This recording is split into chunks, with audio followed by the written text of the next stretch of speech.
جهد کن بگشا نقابت تا که جانی بری، با حضور نشأه چشمت پریشانی بری. صحنه رویایی زلف پریشان باز کن، تا به خلق عادت این دل را به ارزانی بری.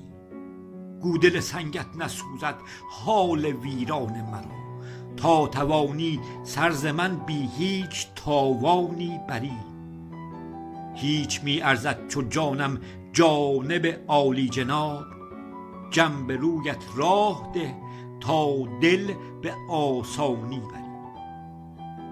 شهرتت آفاق می گیرد به حسن دیده ات، دیده افکن تازه جانم نابسامانی بری.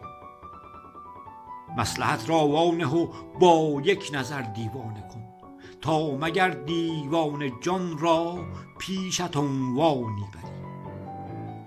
خاطرت تا در هوای شوق من ره میزند، شوق را پرواز ده تا ذوق انسانی بری. ای ملک منظر به حسرت میکشی از دیده ام، زلف بند این دیده را تا عقل زندانی بری.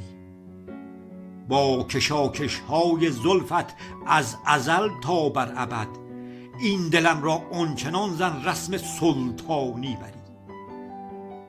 وا به مگذار این دل مشتاق را در بی کسی، شو کس بی کس که هر کس را به حیرانی بری.